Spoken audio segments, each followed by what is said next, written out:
You know what they say about first impressions, and when the Ferrari California first debuted, it didn't necessarily make a good one among the enthusiast community. Intent on appealing to both newcomers to the brand, as well as purists who in all likelihood would never be in the market for this type of car, Ferrari hit the reset button on the California, and it worked.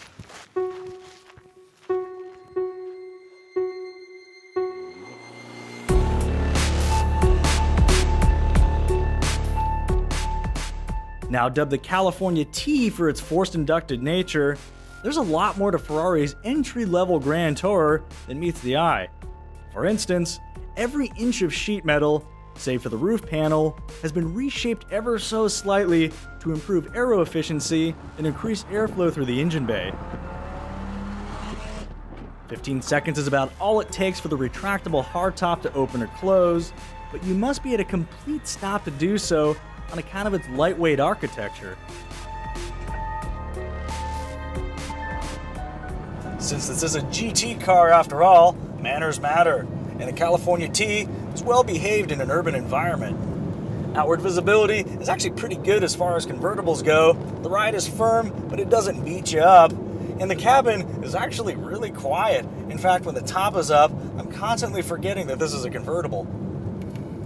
When the transmission's cold though, you can feel a slight judder as you accelerate from the stop, and when the brakes are cold, because they're carbon ceramics, they're really difficult to modulate.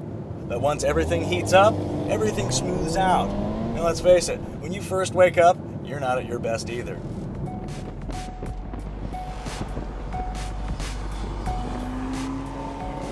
It might be called the California T, but this twin-turbo V8 develops its power more like a naturally aspirated V8. Put the 7-speed dual-clutch transmission into the automatic mode, and gear changes will go by without you ever noticing. Elect to shift it yourself in sport mode, and it clicks off gear changes before the paddle shifters even have the opportunity to return to their original position.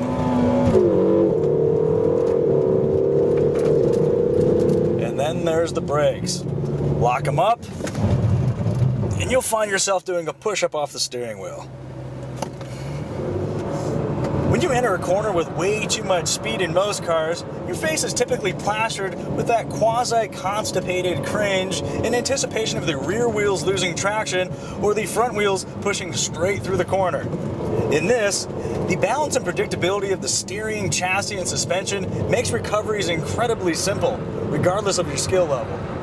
In other words, it forgives bad drivers and rewards good ones. Like me. Rewarding every driver is the front mid-mounted twin-turbo 3.9-liter V8 that produces 553 horsepower at a sky-high 7,500 RPM.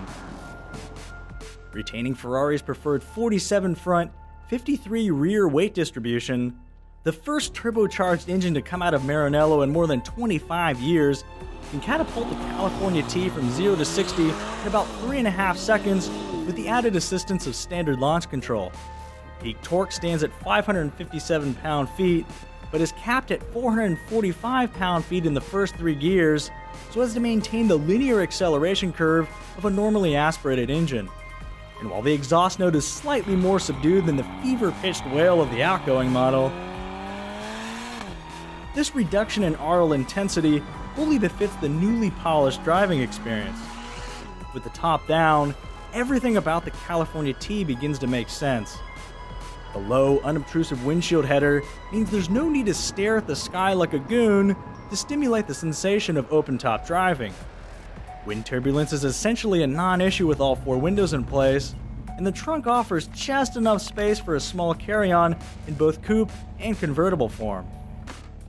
It might fall under the 2+2 designation, but the California's rear seats are utterly useless for humans of any size. With no headrests and completely vertical seat backs, they're not even shaped like real seats. Even electric chairs look like chairs. Then again, inanimate objects will find the rear quarters to be perfectly acceptable. The front quarters lay home to a simple yet elegant cockpit constructed with impeccable build quality and world-class materials. Atop the dash lies a turbo performance display that allows you to cycle through a range of boost-related data by tapping the aluminum ring around it. Handy storage nooks abound, the California's interior is actually quite accommodating. There's even a cup holder. Oh. But the most prominent feature, likely the most controversial, is the all-in-one steering wheel. Merging the turn signals and windshield wipers into a single location might seem off-putting at first, but the execution makes all the difference. After only one day of use, the steering wheel won us over with its simple, intuitive layout. Plus, it ties in nicely with the car's driver-focused motif.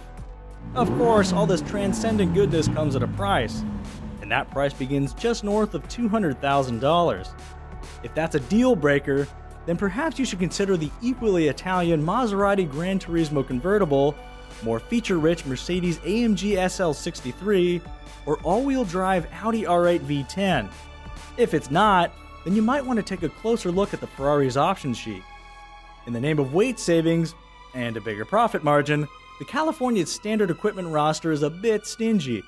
So if you want to add in niceties like heated seats, driver's seat lumbar support, which we highly recommend, a 12-speaker JBL audio system, auto-dimming rear-view mirror, a 2-mode adaptive suspension system, and a fully integrated version of Apple CarPlay, yep, that's the price. Expect to pay somewhere between $220,000 and $250,000 for a well-equipped California T. Then again, go nuts with personalization options like color-matched brake calipers, carbon fiber accents, two-tone interior treatments, and leather or suede coverings for the seats, doors, dash, and headliner. You could be writing a check for more than $300,000.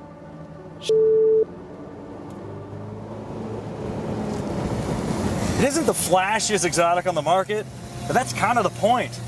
The California T is, in essence, the car you buy for the car, not just for the badge.